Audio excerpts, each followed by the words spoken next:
بسم الله الرحمن الرحيم، والصلاة والسلام على أشرف الخلق سيدنا محمد عليه أفضل الصلاة والسلام. نبدأ الفيديو بتاعنا النهاردة بقى. هنعمل ايه النهاردة؟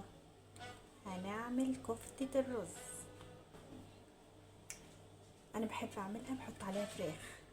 اللحمة بحط عليها فراخ، بتطعمها أكتر وبتمسكها أكتر، ما بتفكش مني أبدا. معانا ايه النهاردة بقى؟ معانا نص كيلو رز، ما يعادل ربع كيلو لحمة جملي، ما يعادل برضو ربع كيلو صدور فراخ، معانا ملح وفلفل وكمون وشطة، معانا توم، معانا بصل، معانا ايه، كزبرة خضراء. يلا بينا نبدأ. ورجعنا مع بعض تاني. يلا بينا نبدأ. اول حاجة هنحط الفراخ، نبدأ نفرمها.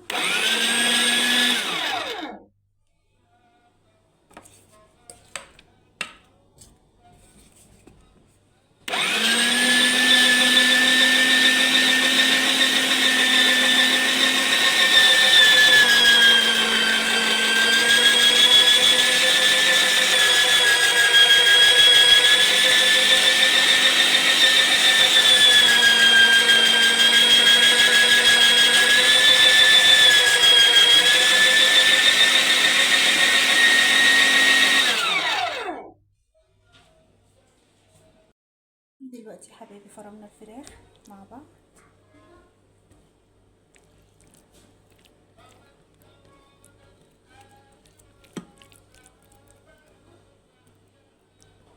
نبدأ نفرم ايه، نفرم اللحم.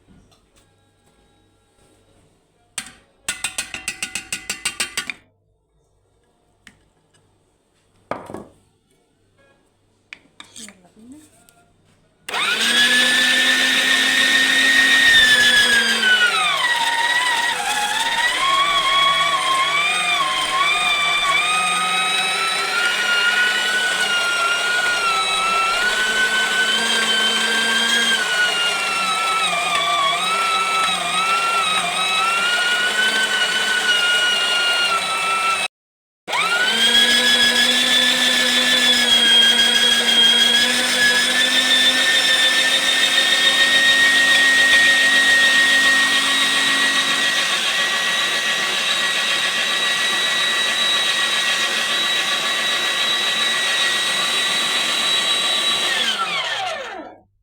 دلوقتي يا حبايبي فرمنا اللحمة معاه.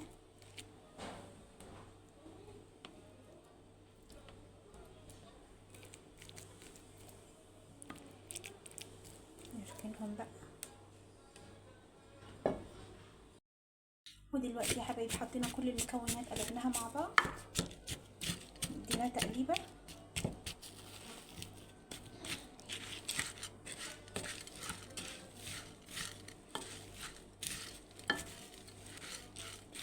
ننزل باللحمه والفراخ،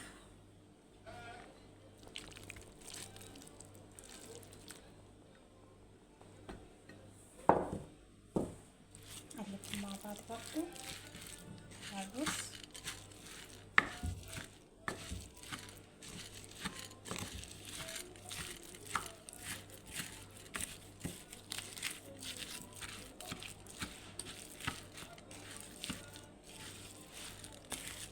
بصي يا حبايبي، عيار الكفته دي بالذات عشان تطلع كويسه معاكم وما تفكش منكم،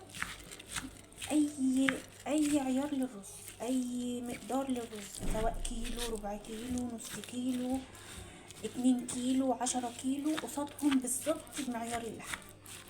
كيلو الرز على المثل، يعني ان كيلو الرز ليه كيلو لحم بالظبط، لا نزود ولا ننقص. ودلوقتي يا حبايبي انا قلبت المكونات كلها مع بعض، خلاص كلهم كده اندمجوا مع بعض. نروح بقى على ايه، على المفرم، نفرم ده كله مع بعض. يلا بينا. يلا يا حبايبي نبدأ نشغل المفرمة عشان الصوت بتاعها عالي جدا بصراحة.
حبايبي هفرم الكميه كلها وارجع لكم تاني، لان صوت المفرمه عالي جدا هيعمل لكم ازعاج.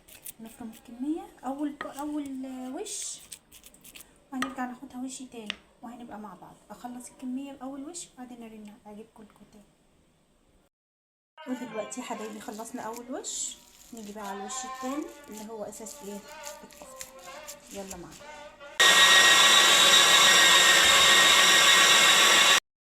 الكفته هي يا حبايبي خلصت الكميه وارجع لكم.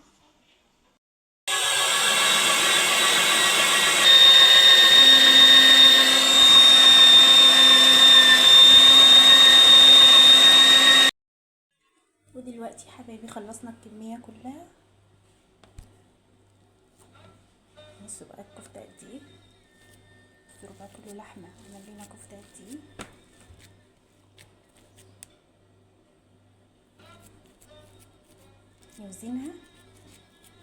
نوزنها مع بعض، ايه رايكم؟ سوا. يلا يا حبايبي ادي احنا بدأنا الميزان على الكفه مظبوط. نحط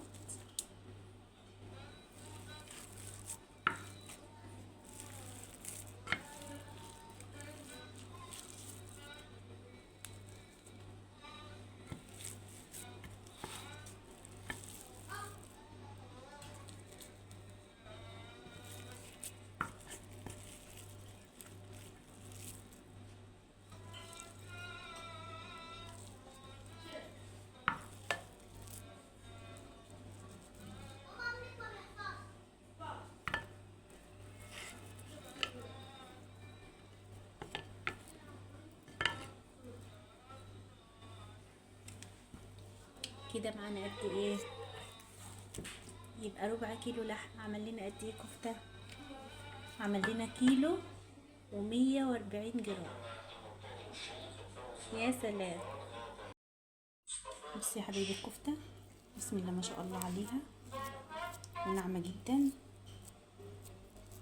بصي النعوميه بتاعتها، مفيهاش رز محصول ولا فيها حاجه. تاكلوا معانا احلى كفته ان شاء الله. ماسكه نفسها ازاي ولا بتلزق في الايد ولا اي حاجه. ودلوقتي يا حبايبي هروح اقطع الكفته ونيجي نكمل العين مع بعض. ودلوقتي يا حبايبي الكميه دي كبيره عليا انا واولادي، انا هعمل نصها وعين نصها في الفريزر. يلا نكيسه واوريكم. حطينا في الكيس وبططته بالشكل ده، كيس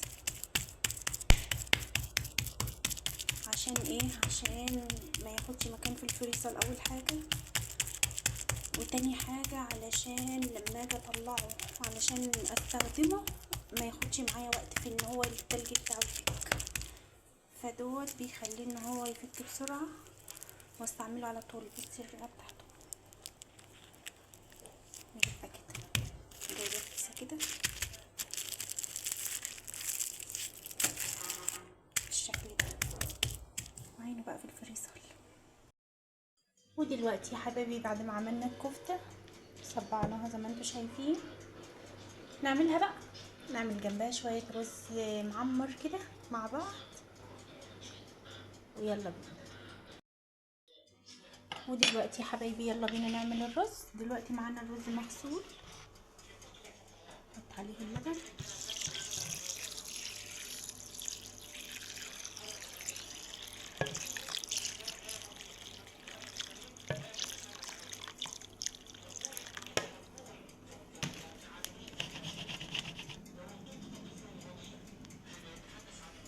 نحط معلقه ملح،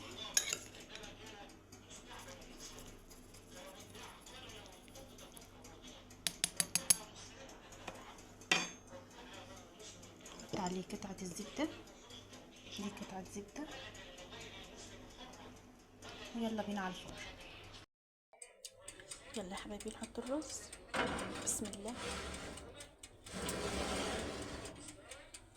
دلوقتي حطينا الرز في الفرن، نسيبه بقى. ودلوقتي يا حبايبي حطينا طاسه على النار، حطينا فيها زيت، هننزل بالكفته.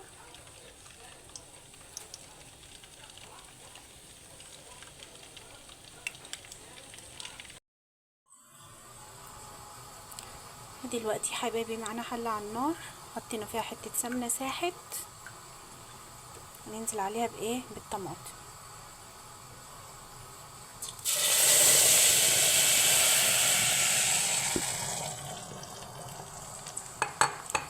حد بقى يقول لي انت ما بتحطيش للكفته ليه حاجه تانية غير الطماطم؟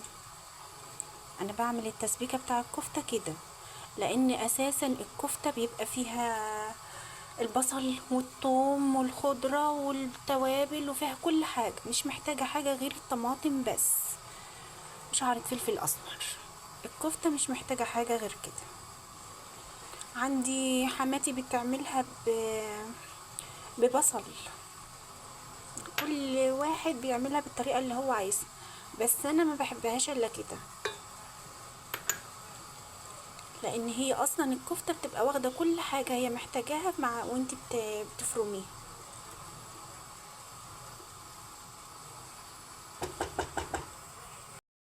دلوقتي يا حبايبي لسه الكفته بتاعتنا بدات تحمر. يا سلام على الريحه، بصراحه ريحه تجنن.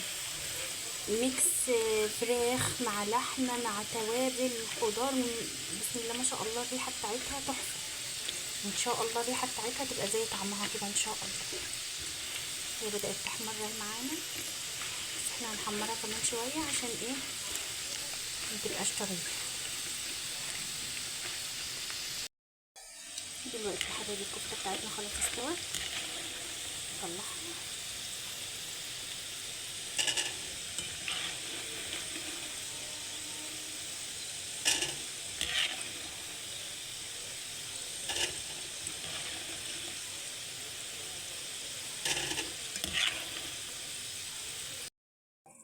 الكفته بتاعتنا طلعت اهي يا حبايبي.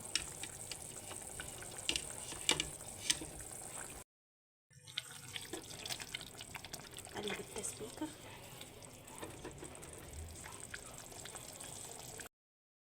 دلوقتي يا حبايبي نبص على الرز في الفرن.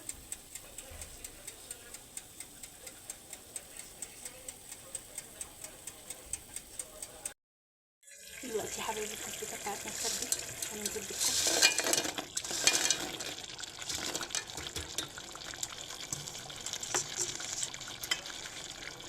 ده تقليب.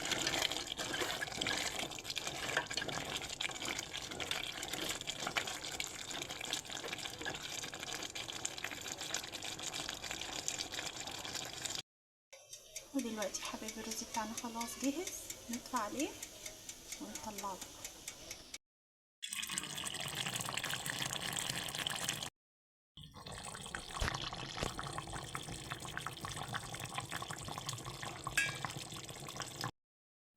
وبكده يا حبايبي تبقى الكفته معانا جاهزه للاكل.